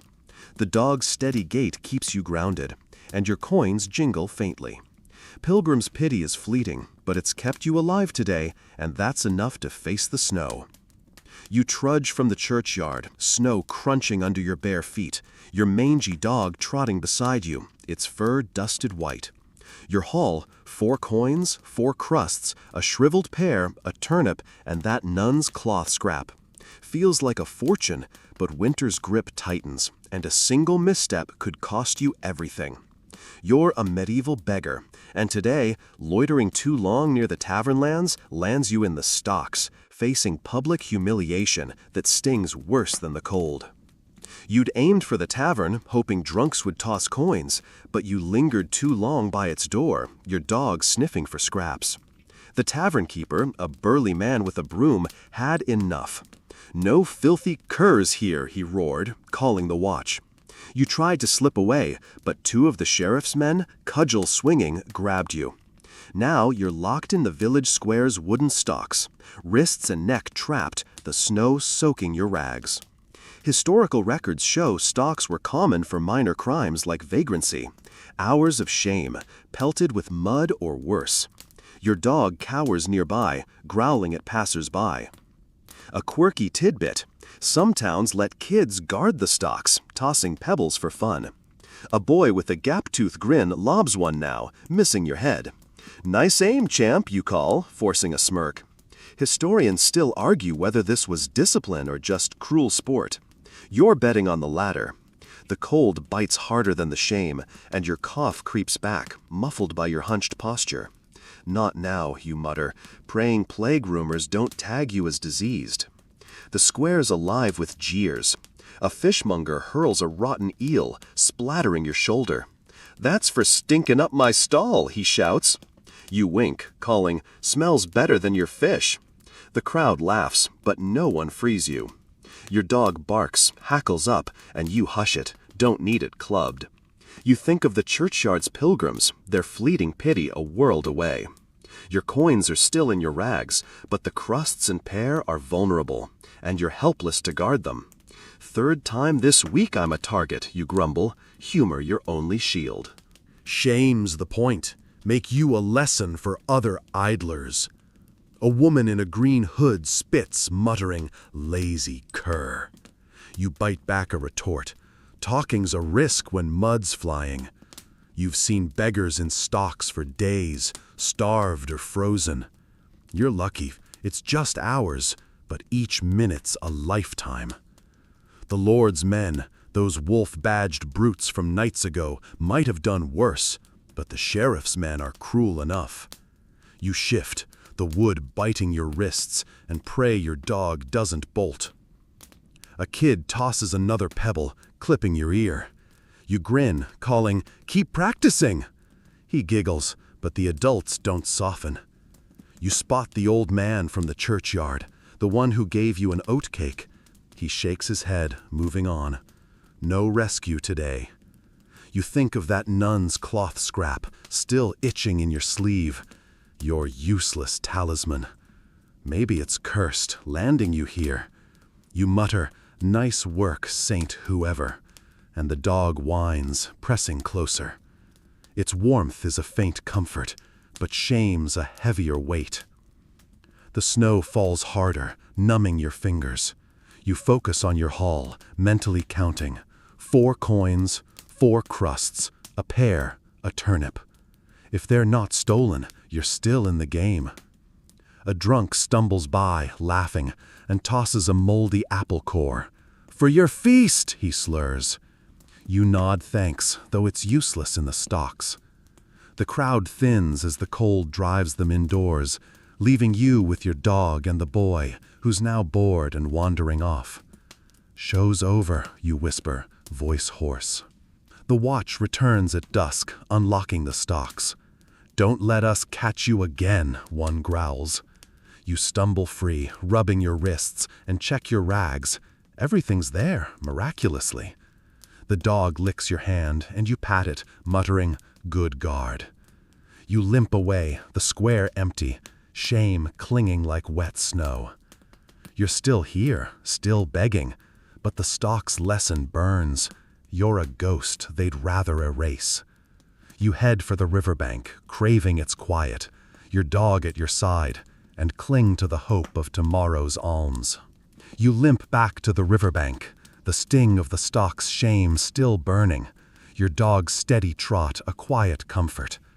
Your haul, 4 coins, 4 crusts, a shriveled pear, a turnip, and that nun's cloth scrap, remains intact, a small miracle after the square's jeers.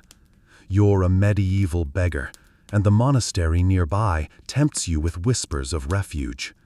But its stern mercy comes at a price, labor you're barely fit to give. You're desperate but not broken, and you're weighing the cost of their charity.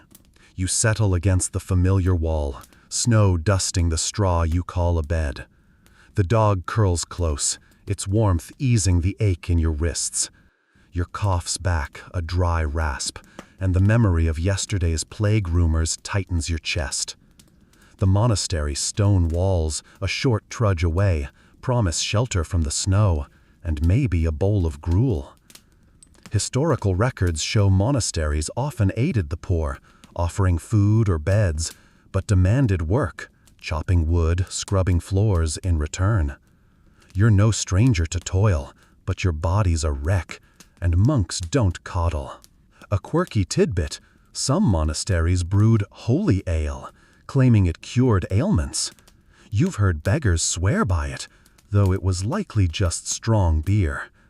Historians still argue whether this was medicine or a sly way to profit. You'd trade a coin for a sip, cough or no, but you're not sure you'd trust their brews any more than that quack's vial from days ago. You pat your coins, muttering, "Stay put, my pretties." The dog's ears twitch and you smirk. Humor's your spark, even in this frozen dusk.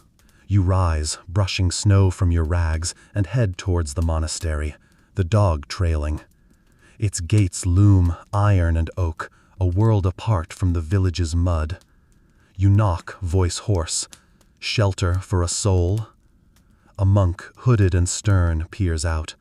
"Work for your keep," he says, eyeing your gaunt frame. You nod, too tired to haggle. He leads you to a courtyard where you're handed a broom. "Sweep the cloister," he orders, pointing to a snow-dusted path. You grip the broom, hands raw from the stalks, and start pushing. "Fancy job," you grumble, winking at the dog. It sniffs a pillar, unimpressed. The work's brutal. Your arms shake, and each sweep feels like lifting stone. The monk watches, unmoved. You think of the churchyard's pilgrims, their fleeting coins, and the tavern's scorn. This is better, barely. You cough, muffling it, fearing they'll cast you out as diseased. The monastery's mercy is a transaction, not a gift. You've heard of beggars turned away for slacking, left to freeze. You keep sweeping, snow piling at your feet. "Third time today I'm earning my crust," you mutter, thinking of the stocks and the river's tainted water. Gotta laugh or you'll collapse.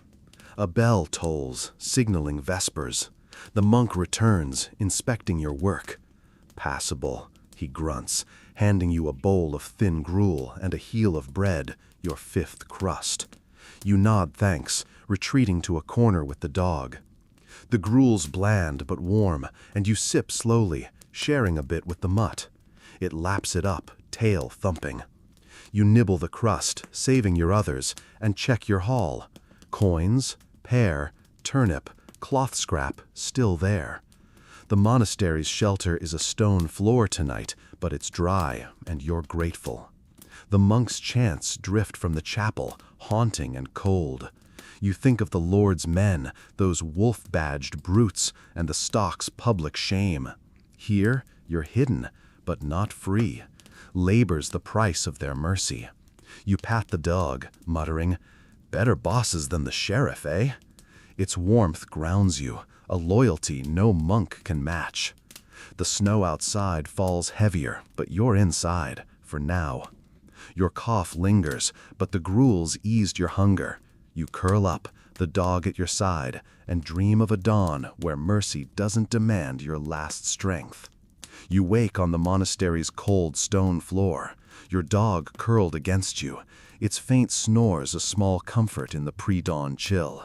Your haul, 4 coins, 4 crusts, a shriveled pear, a turnip, and that nun's cloth scrap rests safe in your rags. But the gruel and crust from the monks feel like a fleeting victory. You're a medieval beggar, and tales of beggars past, those who died in your place, haunt the air, their ghosts whispering of the fragility of your own survival. You rise, joints aching from yesterday's sweeping, and slip out before the monks demand more labor. The dog follows, shaking off sleep, and you trudge toward the riverbank, snow crunching underfoot. The monastery's chants fade, replaced by the village's waking hum, carts creaking, a rooster's crow. Your cough softer, but the weight of winter and plague rumors lingers. As you settle by the wall, an old beggar woman, her face like cracked leather, squats nearby. "Heard of old Tom," she rasps, eyeing your dog. You shake your head, curious. She spins a tale of a beggar who froze last winter, clutching a stolen loaf, his body unclaimed until dogs, maybe kin to yours, found him. Historical records confirm countless beggars perished in the 14th century, their deaths barely noted. Mass graves or ditches their only legacy. Old Tom's story, like many, lives in whispers among the desperate. You shiver, not just from the snow. "Poor sod," you mutter, patting your dog. "No bread's worth that." A quirky tidbit. Some beggars left marks on walls, scratched symbols to warn of kind homes or cruel guards. You've seen one, a crude cross near the tavern. Historians still argue whether these were code or just grief scratched into stone. You trace a finger over the wall, wondering if Tom left a mark. The woman cackles, offering another tale. Molly, a beggar girl who begged too boldly and was whipped to death by the Lord's men, those wolf-badged brutes you dodged nights ago. "She sang even as they struck," the woman says, eyes distant. You wince, picturing it, and toss her a crust, your fourth now gone. She snatches it, muttering thanks. You smirk, saying, "Sing for me, and I'll regret it." Humors your shield, even when ghosts crowd close. The dog whines, sensing your unease, and you scratch its ear, grounding yourself. These stories aren't just gossip, they're warnings. You're one slip from joining Tom or Molly, whether by cold, cruelty, or that cough you're hiding. You nibble your pear, its mushy flesh a faint sweetness, and share a bite with the dog. "We're still here, mutt," you whisper. The river hums nearby, its tainted flow a risk you've survived, unlike some. You think of the stock's shame 2 days ago, the monastery. A cart rumbles by, and you try a plea. "Spare a coin for a soul?" The driver tosses a bruised apple, muttering, "Don't die on my road." You catch it, adding it to your haul. "Third time this week I've dodged a grave," you chuckle, but the woman's tales cling like damp snow. You check your rags, 3 crusts, 4 coins, turnip, cloth scrap, now an apple. The nun's scrap, lousy as ever, feels heavier, like it carries Tom's frost or Molly's song. You mutter, "Keep me off the ghost list, saint whoever." The woman shuffles off, her story done, and you're alone with your dog and the river. You think of the churchyard's pilgrims, their pity long gone, and the festival's warmth a distant dream. Beggars past are your shadow, their fates a map of what to avoid. Don't steal, don't sass the wrong man, don't trust winter. You patch your coins, dreaming of a broth to warm you, but the tavern's broom awaits. The dog's eyes meet yours, loyal and steady, and you nod. "We'll outlast them, mutt." The snow falls, but you're still breathing, still begging, with ghosts as your grim teachers. You huddle by the riverbank, the old woman's tales of dead beggars echoing in your mind, your dog's warmth a quiet anchor against the snow. Your haul, 4 coins, 3 crusts, a turnip, an apple, a shriveled pear, and that nun's cloth scrap, feels like a lifeline, but hunger claws harder than ever. You're a medieval beggar, and desperation drives you to a reckless gamble. A theft from the market, your heart pounding as you cross a line you've long avoided. You rise, brushing snow from your rags, and pat your dog. "Stay sharp, mutt," you murmur, heading toward the market square. The village buzzes, merchants shouting, carts rattling, but winter's bite keeps the crowd thin. Your coughs faint, but plague rumors and the stock's shame from days ago make you wary. Stealing's a death wish. Historical records show thieves faced mutilation or hanging, especially beggars caught red-handed. You've dodged that alley's temptation before, but today your stomach's louder than your fear. A quirky tidbit: some thieves used diversion tricks, like dropping a coin to distract a mark while nabbing goods. You've seen a beggar try it, grabbed a loaf, got a broken nose. Historians still argue whether these were planned or just chaos born of hunger. You've no tricks, just nerve and a plan. The baker's stall, often left unguarded when he haggles. You slip into the square, the dog trailing, its eyes wary. You mutter, "Look innocent," and it snuffles the snow, oblivious. Got a smirk, your partner in crime's more loyal than clever. The baker's stall's a treasure trove, rye loaves, oat cakes, a few pies. He's busy arguing with a fishmonger, his back turned. Your pulse races. A single loaf could keep you and the dog fed for days. You edge closer, blending with the crowd, your rags a poor disguise. The dog stays put, sensing trouble. You spot a small loaf, half burnt, teetering on the stall's edge. "Now or never," you whisper, heart hammering. You lunge, snatching it, and tuck it under your cloak, moving fast but not running. Running screams guilt. A shout erupts. "Thief!" The baker spotted you, his face red as his apron. You weave through the crowd, the loaf hot against your chest. The dog barks, darting after you. "Not helping," you hiss, dodging a cart.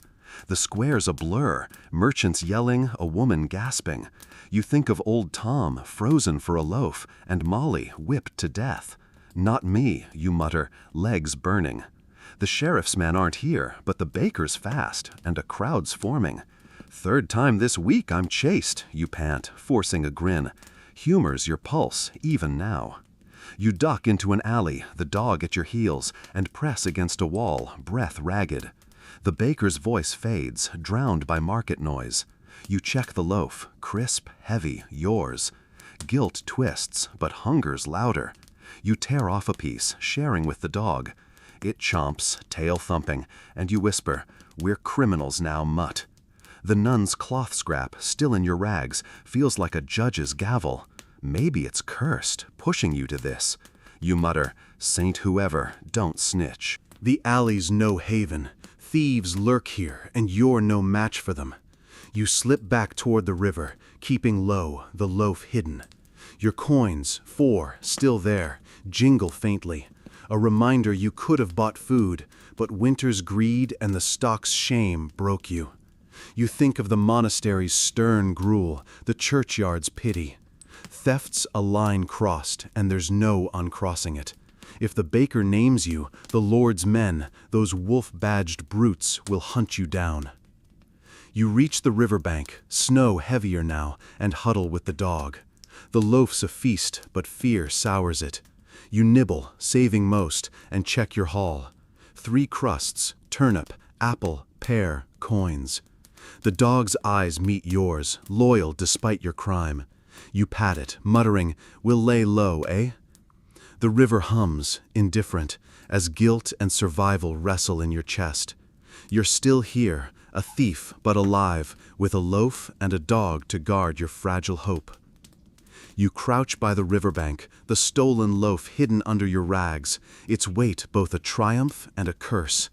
Your dog lies close, its warmth easing the snow's bite, while your haul, 4 coins, 3 crusts, a turnip, an apple, a shriveled pear, and that nun's cloth scrap reminds you of the fragile line you've crossed. You're a medieval beggar, and a fever's cruel clutches now grip you, your cough worsening into a fire that no one will ease. You're alone, save for your mutt, and survival feels like a fading spark. The fever hit last night, a slow burn that turned your bones to lead. Your cough, once a nag, now rips through you, each hack leaving you dizzy. You huddle in your straw nest, the river's hum a faint lullaby, but the cold makes everything worse. Historical records show illness was a death sentence for many beggars. Fever, flux, or plague carried off the weak, with no physicians for the likes of you. You think of that quack's brew from days ago, its bitter dregs useless now. Should have kept my coin, you rasp, voice raw. A quirky tidbit, some believed fevers came from star alignments, cured by hanging garlic round your neck. You've seen a beggar try it, smelled like a stew, died anyway. Historians still argue whether this was superstition or just grasping at straws. You've got no garlic, just your dog's worried eyes and that lousy cloth scrap, which you clutch like a relic. Saint whoever, pull me through, you mutter, half delirious. The dog whines, nudging your hand, and you manage a smirk. Not your fault, mutt. Humors your flicker, even as it dims. You nibble the loaf, its crust tough but life-giving, and share a bit with the dog.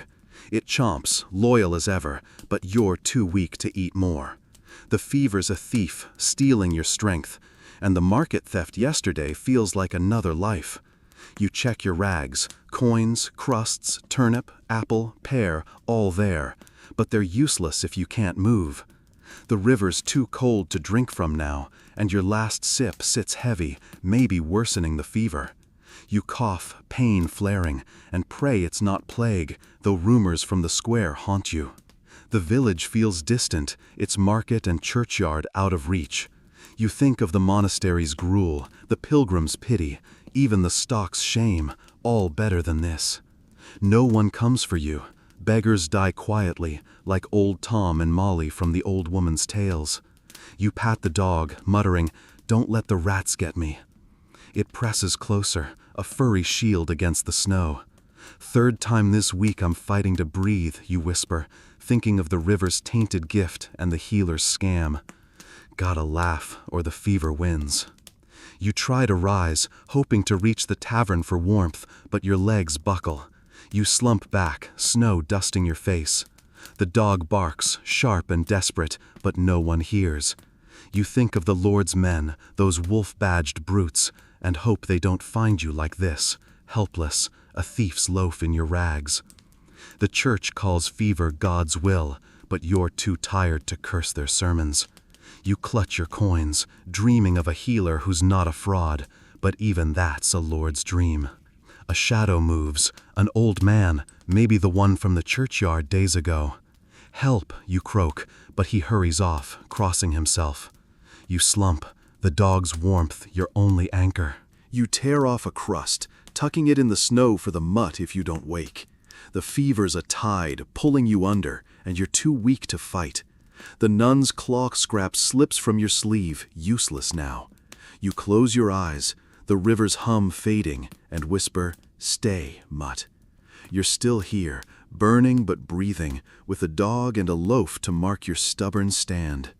You wake, barely, in your snow-dusted straw nest by the river, the fever's grip loosening just enough to let you breathe. Your dog's warm weight presses against you, its steady snores a lifeline through the haze. Your haul, 4 coins, 2 crusts, a turnip, an apple, a shriveled pear, and that nun's cloth scrap, clings to your rags, the stolen loaf now half-eaten but unclaimed by the watch. You're a medieval beggar, and dawn's fragile hope stirs in you, a faint promise that you might rise again, clinging to survival's stubborn thread. The fever's retreated, leaving you weak but alive, your cough a dull ache instead of a blade. You blink at the gray sky, snowflakes melting on your face, and pat your dog. "We made it, mutt," you rasp, voice like gravel. Historical records show many beggars survived illnesses through sheer will or luck, outlasting fevers that claimed stronger souls. You're no hero, just too ornery to quit. You nibble the loaf, its crust softening in your mouth, and share a bite with the dog. It chomps, tail thumping, and you smirk. Breakfast of champions. A quirky tidbit. Some believed dawn's light cleansed sickness, a superstition that had beggars dragging themselves to face the sun. You've heard old women swear by it, though it's likely just time doing the work. Historians still argue whether this was faith or nature's mercy. You don't care. You're here, the river's hum steady, the nun's cloth scraps still itching in your sleeve. Maybe it's your charm after all, outlasting the stocks, the theft, the fever. Saint whoever, you're hired, you mutter, chuckling.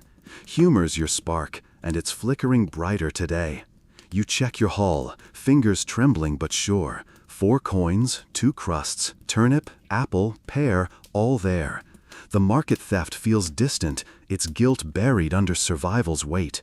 You think of old Tom and Molly, their ghost stories from the old woman's lips, and vow not to join them. The dog's loyalty, stronger than any monk's gruel or pilgrim's coin, grounds you.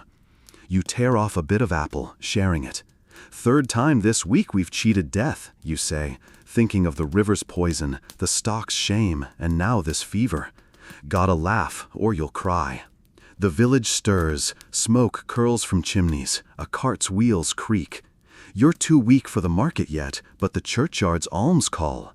You rise, leaning on your stick, the dog bouncing up like it knows the plan. Your rags are sodden, but the snow's easing, and dawn's light feels like a nod from fate.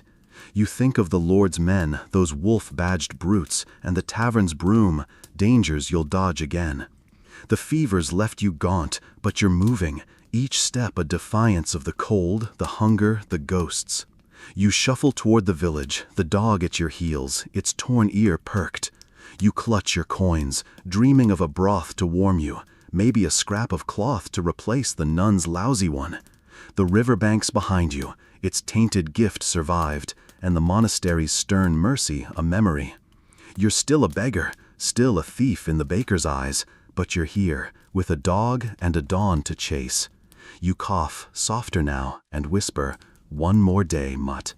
Hope's fragile, but it's yours, and you'll carry it like a coin. The world softens now, the village's sharp edges blurring as you drift toward sleep. The snow's a gentle blanket, the river's hum a whisper lulling you deeper. Your dog's warmth lingers, a quiet promise that you're not alone. The coins, the crusts, the struggles, they fade, leaving only the rhythm of your breath, slow and steady.